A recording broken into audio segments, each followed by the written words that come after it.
Welcome back to Misconceptions. I'm here with Cheryl. She is a life coach and the wife of the famous Will Who's not paying attention. of Penn State Christian Athletics. So what is your role here on campus as like a life coach to a lot of the women athletes and regular students here on campus? We came onto campus right after I graduated college, so we've been here 20 years, and it's more mentoring, kind of walking life with the women and just being able to ask questions, kind of guide, give insight into life experiences I've had, but mostly just to walk along beside them as they struggle, as they work through things, as they figure out who they are in college. So how do you do that as far as from a mental standpoint? Like, what are some of the things that you feel a lot of women in my generation are like dealing with? Yeah, I'm not sure if it ever changes. I think it comes out differently with every gender. When I was in college, I struggled a lot with an eating disorder, but behind the eating disorder, I struggled with who I am. I believe your 20s are trying to figure out who you are. Coming to college is that time to figure out who you are. You can't have a purpose in life until you know who you are. And so we want these great purposes. We want to do these phenomenal things in life. But if we don't know who we are, then those purposes have no depth. And so a lot of girls come to college, they're leaving home for the first time. And so you're out from your parents, you kind of, for the first time, get to be who you want to be. And there's a lot of pressures to be perfect. There's a lot of pressures to fit a mold that's not necessarily one for you to fill. I feel like as an athlete, you deal with performing for your coach, you deal with performing for your strength coaches, your professors. You have all of this everybody has expectations of you, and you don't even know who you are to fill those expectations. And so then everybody's telling you, well, you need to do this, you need to be here for this is what we do, this is the culture that we've created, and so you're to fit in this is who you are. And so they struggle with, well, I'm not sure that's who I am. They were at home, your parents helped form in a lot of ways who you are. Your cousins, your aunts, your uncles, your friends, they all were a part of who you are, and you come here and it's not there. And so you don't have that base support to hold you on a minute by minute, day to day basis. So you kind of have to take that step. It's kind of like the bird leaving the nest and trying to, okay, is this who I am? And so a lot of girls, I think, really, really struggle with their worth. Because if they come from being a top athlete in their school and they get here and they're one of 30 top athletes. And so all of a sudden you're like, oh, I was it. I was the most popular girl in high school. One of the cross country runners several years ago said to me, she said, I wore soccer shorts every day to basketball practice or to cross country practice. And she said, I came here and everybody's in tights. She said, I didn't know what to do. And she said, everybody accepted me to be the soccer short girl. She said, but I come here, I can't wear that to practice. And so she said, all of a sudden I'm trying to fit into what everybody else is doing and what the upperclassmen are doing and what's expected of me. And she said, so I got myself so wrapped up in what everybody else expected of me that it really messes with your core of who you are. And so I feel like mental health in women and men, but especially with women, is so crucial in these college years, because especially as athletes, because you're trying to figure out, who am I amongst everybody telling you who you are. And so the eating disorders comes out, depression's very high, suicide rates are high, or at least attempts. Very, like, our culture, especially here at Penn State, is very much of a party culture for the athletes. And a lot of the girls come in, they didn't have those experiences in high school. Why do parents put their kids into sports? Keep them out of the drugs, keep them out of sex, keep them out of these crazy relationships. So they come to college and this is what it is. And so they're trying to figure out how I fit into this. And so a lot of girls really struggle, especially freshman year. Especially if you look at Bible study, there are not that many freshman women who come. Yeah, freshman year is hard. It's a really hard year. That's a hard year. It is. And so my hope is to walk with them, and that's often, it's by word of mouth. Somebody say, oh, I want you to meet her because, she'll just sit down and have coffee. And that's a lot of what I do is I sit and have coffee and I listen, because they need somebody to vent to. They need somebody who's just going to say, you're going to make it. We'll get you through this, and let's walk this together. And so that's a lot of what I do. And so it's a lot of asking questions, a lot of letting them, figuring out for themselves who they are. Wow. Wow. That was a lot. Wow. Because I feel like, I know for myself, like I wouldn't say I have a mental illness, but I would say that I struggle sometimes with mental wellness in a sense of like being able to, like, I guess, like what we talked about earlier before we started, internalizing everything. Yeah. Like sometimes I don't find proper ways to express myself. Yeah. Or I just don't at all. And Yeah. I'll just be like, I remember in high school, like there was times where I didn't feel like I had anybody to talk to. Yeah. And I was going through like depression and stuff, and Yeah. obviously my mental wellness wasn't where it needed to be. And I would just be around. Like I felt Yep. like I was existing. I didn't feel like I was living. Yep. Yep. And so it was like, I was just here. I wasn't hurting anybody. I wasn't like harming. Right. I wasn't yourself. Right. I didn't think about harming myself. Yeah. I just didn't feel happy. I didn't feel like I had worth. Yep. So. Yeah, I would say 99% of college women athletes come in with that. And part of it is, what are you going to do with that?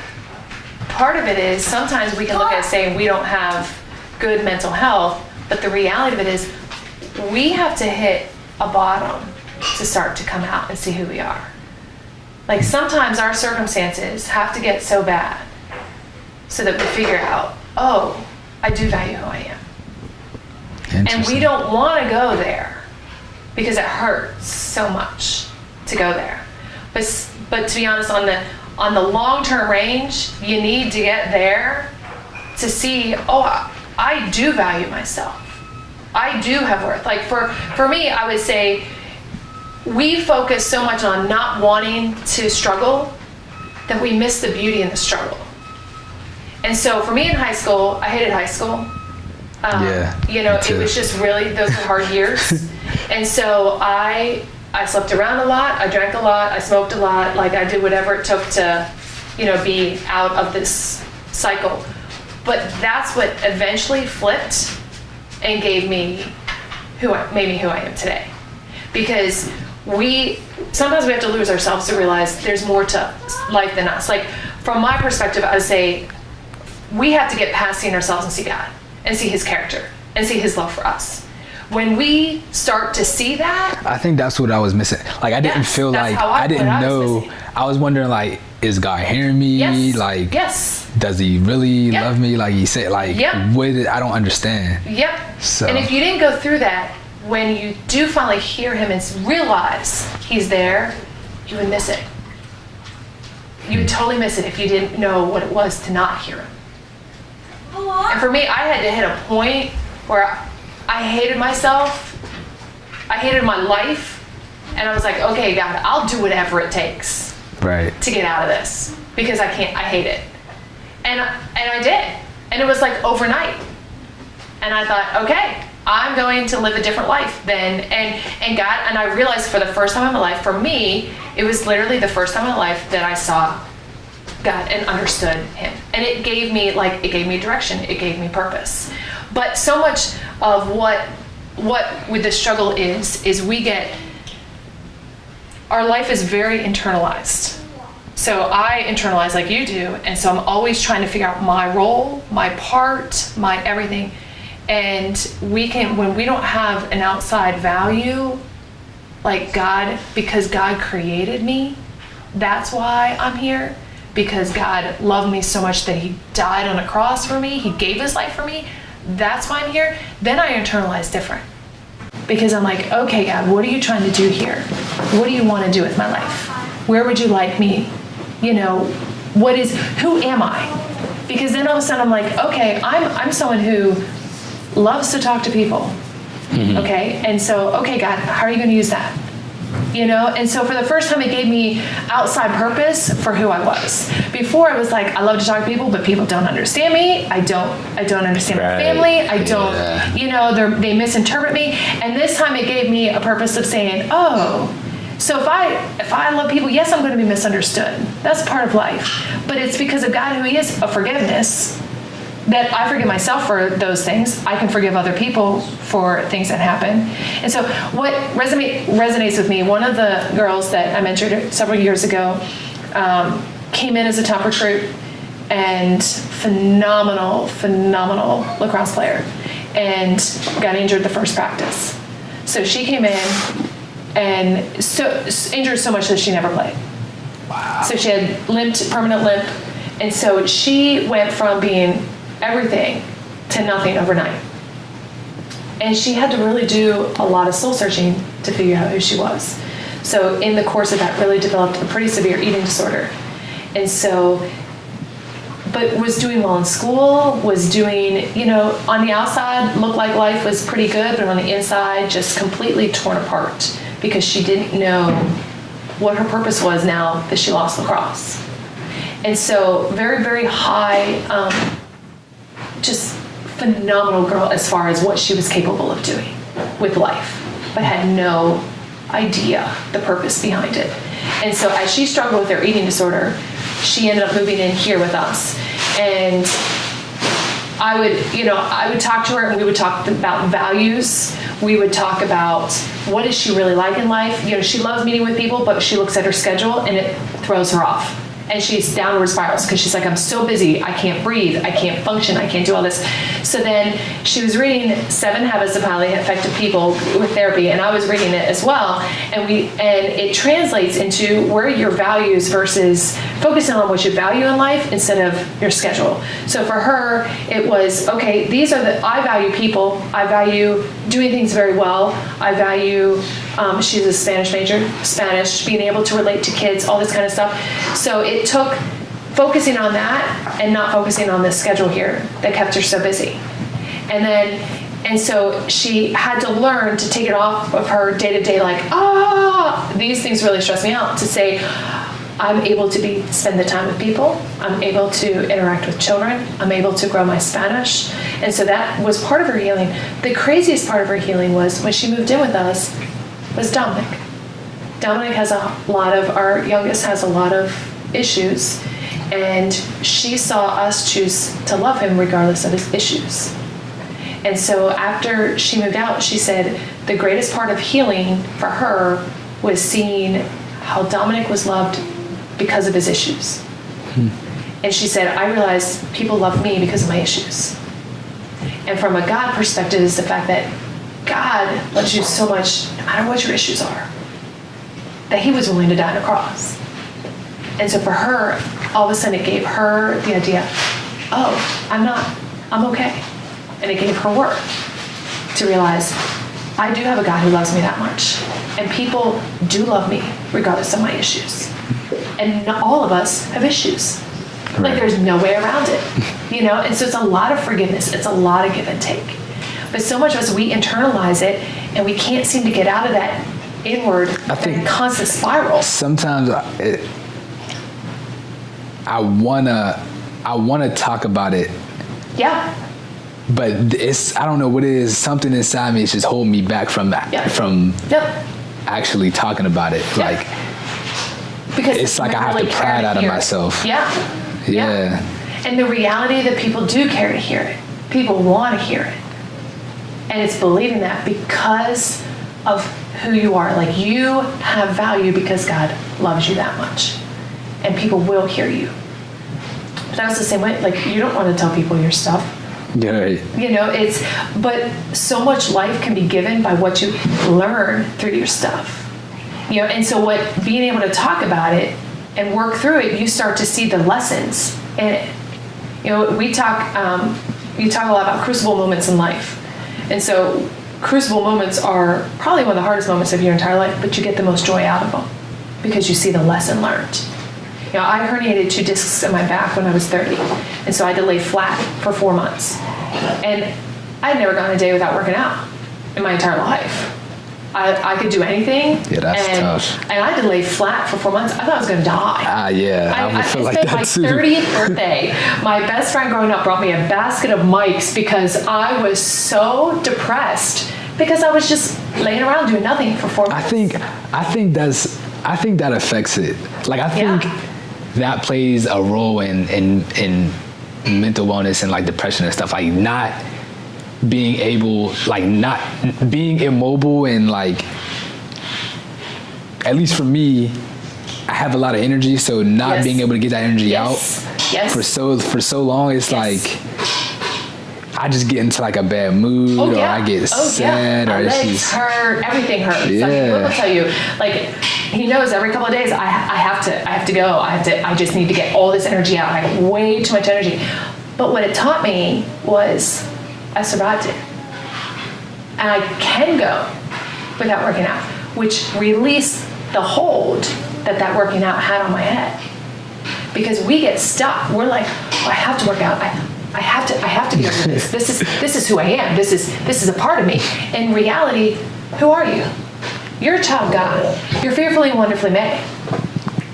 Not fearfully and wonderfully made working out an hour every day. And so when you let go of that pressure, all of a sudden I could work out for fun. And if I missed a workout, I didn't miss life. With having kids, all of a sudden, I don't know if I could have had any kids because I would have had to have worked out. And working out was so important to me. So how'd you get through that? Oh, it was miserable. I mean, ask my family, they'll tell you it was very painstaking. But after 4 months of not doing anything, I realized, I read, and I was like, oh, I like reading, you know? And I played with Spencer, because we only had one at the time, and I thought, oh, this isn't so bad. And it wasn't about me, you know? And so when I had the next one, it was a whole lot easier that when I needed to take the 6 weeks off to recover, it wasn't so bad. 6 weeks weren't 4 months. And so I could take that time. And so I learned my perspective. Like, I define myself as someone who loved to work out, who could do anything I ever want to do. That's what I would tell you. I worked out to eat whatever I wanted. That was my philosophy. And I pretty much could do whatever I wanted. Never had any struggle. But it was, I could do this. I could do this. I could do this. And so when I took that out, when it was taken from me, all of a sudden I realized, I'm not defined by the fact that I can go out and do whatever I want. That's a gift given to me. And I can still do that. But all of a sudden I learned to love it instead of being controlled by it. And that's where I finally had freedom for the first time ever. And that's where I think mental wellness really kicks in. Because we are enslaved to our thoughts, enslaved to our actions, enslaved to what we do, our routine. But we have that routine because we like it, but we're enslaved to it.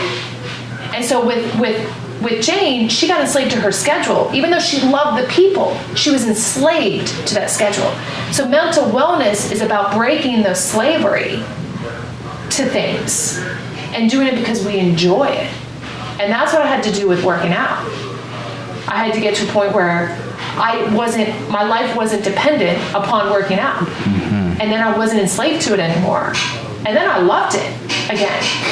You know, but so much of our life we're stuck to the slavery of, even if it's just the mundane, You know, our schedule, simple thing of schedule can totally enslave us, and that is mentally debilitating. Wow. And totally messes with our head. Wow. That was a lot. Wow. Wow. Yeah. See, this is like some of the stuff I like about like doing the podcast, because I get to like just see stuff from different perspectives, and like I'm really in love with listening. I notice about myself is that I listen a lot more than I talk, which is a very good thing to do. And I kind of love it, because I feel like I just soak up everything. Yep. And then somehow my brain just starts to decipher it and just throw some stuff out, and then look at like the key parts, like, oh wow, okay, and then I start to like apply it to my life. Yep. And you have to have the noise stop to be able to do that. And when we're stuck in like mental issues, the noise is so loud that we can't hear anything. And so when you can listen and hold back and hear what the truth is, you know, knowing the truths versus the lies, getting rid of the lies. Right. Then you start to apply, and you start to learn, and you start to grow. And you help me a lot too, like especially like with my journey, like, you know, you help me kind of, you know, start to, you know, you were a contributing factor in helping me realize that I was bigger than football, and bigger than, you know, just this one dream that I wanted. So. And it's realizing the role that dream played in your life. Right. Because it wasn't a lost dream. Nah. No? Not at all. Not at all. Not at all. That taught you so much. So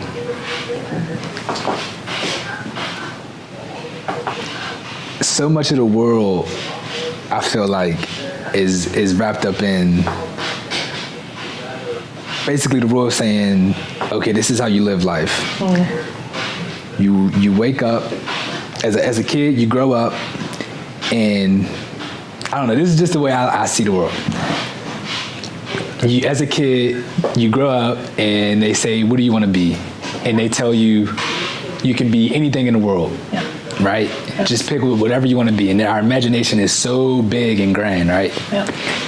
And as you get older and you start going to school and you start being exposed to so many different other things, they start to tell you, it's not that easy. Yeah, and it's like, I wrote this in one of my poems. It was like the world sells a kid a dream, and then they take it away once they become a certain age. Oh, very true. Very true. They tell them, oh yeah, you could be this, you could be that, you could be anything. Yeah. You could be a firefighter. You could be a police officer. You can be a football player. You could be a basketball player. You could exactly right. You could be the president. Yep. And then, you know, you get a little older, and the world starts saying, "No, you can't be that." I'm cynical. Yeah, like, oh no, you don't want to do that, because you don't. There's so many other stuff that goes into actually getting there. Yep. Or no, you got to pick something more practical. Yep. Or that's not realistic. Oh yes. Oh yes. And then it's like, you know, you grow up, and we're set in this way of, you have to get up, you have to go to this job, you have to make money because you have to pay bills, and it's so dog eat dog. Mm-hmm. It's such a dog eat dog world, and it's like, I feel like the world is so set on making you so busy with so many other things. Yeah. But they never say, what about save time for yourself? Yeah. And I wonder, I guess, how all that plays into mental like wellness and life coaching. Yeah, it comes out like in so many ways, Jabril. All I can see is hope. give hope. Most people don't have it because they see. So a phrase I always use, the forest for the trees. Like sometimes we can't look over the forest because we're stuck seeing all the trees. And I said, so my theory is, don't look in front of you, look up. Look up to God, because that's hope. The whole biblical story gives us hope. Because somebody was willing to die for us so that we can go to heaven. Like everything about it is hopeful. And so when we instill hope, then the cynicism of the world has no value in our world, in our lives. And so we get stuck in these, I just feel like we get stuck in all of this stuff. Everybody has an opinion. Everybody has an opinion. I think that's part of it. Even for me, like people just, they're throwing you can't be this, or it's like discouragement, and and sometimes I feel like some people get joy out of discouraging people. Yes, they do. They do, because it puts them at their level. It brings them back down to their level, a hopeless level. Jabril, you tried out for football how many times? 6. Yep. Guess what? After 2, how many people told you, yeah, you're never going to make it? A lot. Everybody probably did. And guess what? Did you make it? Yeah. Yeah, you did. Yeah, Like that speaks volumes about hope, perseverance. It's whether or not you played, I think you made the wisest decision afterwards, but that process was what you were to learn. That process of realizing, I'm not going to listen to the world. When Will and I got married, Will was the guy who tried out like 4 times for baseball. Mm-hmm. I'm the one my dad would be like, you don't have a chance. I didn't even try. Quit. Before I even tried, because if I can't do it perfect, why should I do it? When I became a believer and started going to church, my whole life, 180. Like almost went the opposite. Like, no, let me try. I'm going to try, because I still believe there's hope. But as a kid, nothing. So we were always concerned that we would have one kid who had all this talent, because I had all the talent but had no drive. Or we were going to have, and so we were afraid we were going to have a kid with all the talent and drive, Will's drive, or a kid with no talent and my lack of drive. I didn't want to do nothing. But there's so much to, as a parent, my objective with the kids is to give them the tools to figure it out. Not to be like, you're never going to do that. You can't do that. You suck at that. No, you can grow into it. Mm-hmm. Anybody can change. Anybody can. And so, but I believe the whole world's objective is to beat you down and hold you back. And I believe the only true, but it's like, hope. So I'm just trying to figure out why do where does it start, or where does it stem, or because as we're kids, teachers and everybody are like, oh, you can be this, you can be that, you can be this. From a psychological perspective, it starts to kick in adolescence.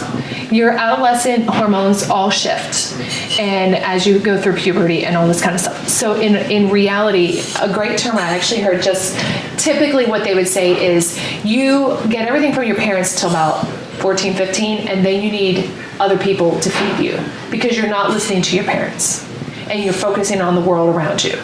And that's very, very common adolescent years. And that's what I think really gets us sucked in. So the downside that parents make, and I just heard this yesterday and I thought, ooh, really smart tool to tuck into my brain, is that as parents, we kind of okay, it's somebody else's turn to really feed into their lives, not mine. My kid's not going to hear me anymore. And in reality, no, it just shifts. It shifts to being a support for your kid to figure it out instead of being the parent to tell them what to do. Some of the best parenting advice we got years ago was, you tell them no as often as you can when they're little to give them boundaries. And then as soon as they hit 10, you say yes as often as you can. So that they have the freedom, because they know your boundaries that you gave them. And then they have the freedom to kind of explore and figure it out for themselves. And so as a parent, our job is to kind of go along beside them, not holding their hands. Because I feel like that's what we've done a lot, is we hold their hands, and then the world comes crashing around real hard when they hit college. See, I think that's part of what my mom did. My mom, she never really was strict on like saying, Jabril, you have to do this and you got to do this and you got to do that. And she like, I just felt like I had a lot of freedom in certain ways, especially in like thinking and setting goals for myself. Like it was, she kind of just let it be. It was just on me. Yeah. Like she didn't really say nothing about it. It was just on me. And I felt like, I don't know why or how, but I just started to, I felt like there was so many people discouraging me. And there was so much negative, you know, around. There was positive too, but there was negative, and I had to figure out how to deal with the negative. And so I just got into this mode where it was like, I have no other choice but to believe. Do you know it takes 7 positive comments to get rid of 1 negative? Wow. So for every positive thing said to you, it took 7 of them to get rid of 1 negative thing that was ever said. That doesn't happen. People don't encourage enough, you know? And that's, I would tell you, as a life coach, that's probably my biggest job, is to encourage, to build up, and to show like value. Talk to the girls about their value and their worth, because everybody's gonna fight them. And that's what in the reality that it takes 7 positives to get rid of 1 negative, and we live in a world of negatives. We do. Everybody's negative. You know, and it's not always intentional. But it still happens. My parents were like yours. They just hands off. And so, in a lot of ways, you know, with my kids, I don't have them there yet.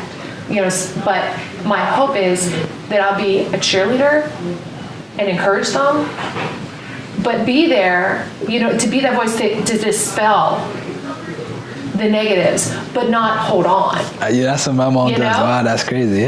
Wow. Because you want to encourage them to be, but I can't. They still gotta fly. Like they still gotta fly on their own. I can't hold them back and make them be who I want them to be, because who they are is not who I say. But as far and that's where a lot of happens in college with women, especially because their moms have been so influential, and then their mom's not there. And they're like, well, now I have to make these decisions on my own. Right. You know, now the drawback and the drawback and the benefit is... So what about the girls that don't really grow up with a stable mom? Do you think that it affects them even more? Oh, yes. I would tell you it's a balance, because I think the overindulgent mom is just as bad. You know, the mom who's always there talking to their kids 80 times a day, you know, that's a lot. But seriously, there are a lot of girls who call their moms like 10 times a day. My kids will not call me 10 times a day. And there are a lot of girls who do that. And I think that's a mom who the girl is really struggling to find their value in what their moms think of them. And that's not good, because it's not what your moms think. We raised you, we're gonna love you no matter what. Right. You know, and so our goal is to love you no matter what. And I think we have a real hard time of letting them figure out who they are on their own, because we don't want them to fail. But sometimes failure is the greatest thing that can happen, because it forces you to figure it out. So what would you recommend? So for me, I'm a perfectionist. So I got in a lot of trouble growing up, and I made a lot of mistakes, but I'm at a point where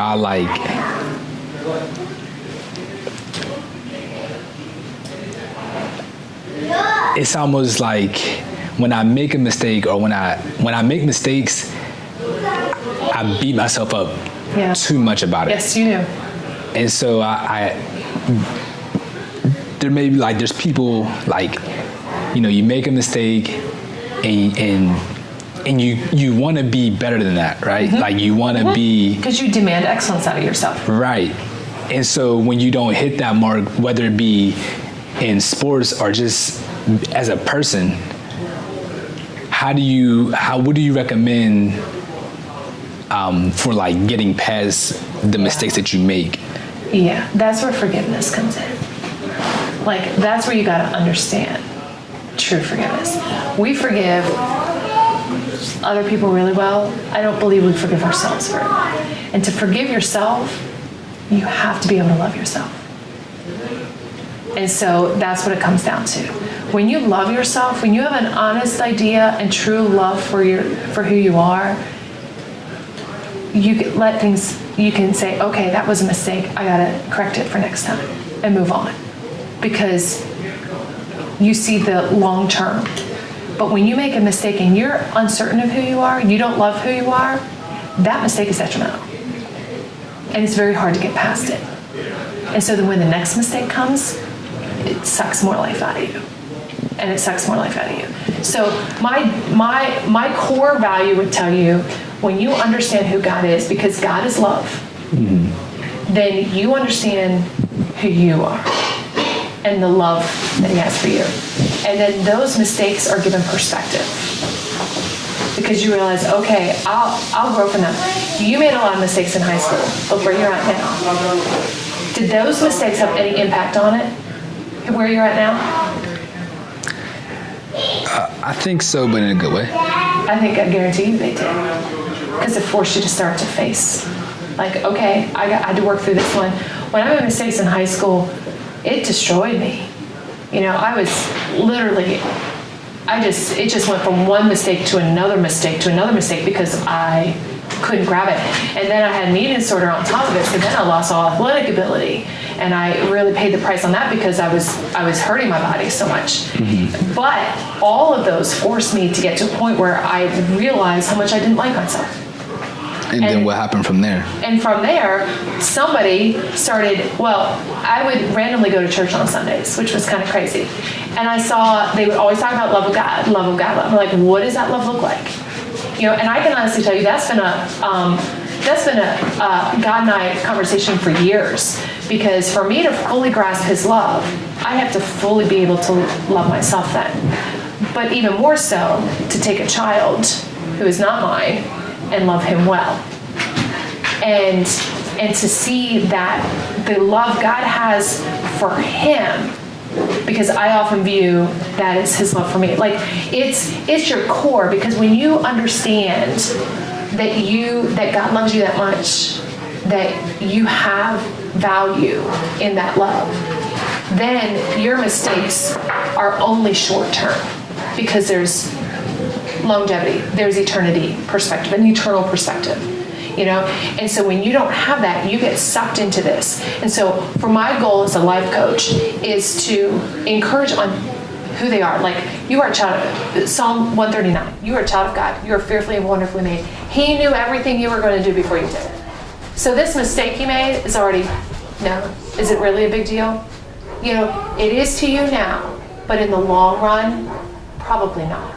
You know, you don't remember the B's you get on tests. Right. Like, my transcript, you know, my B's in classes, I don't remember.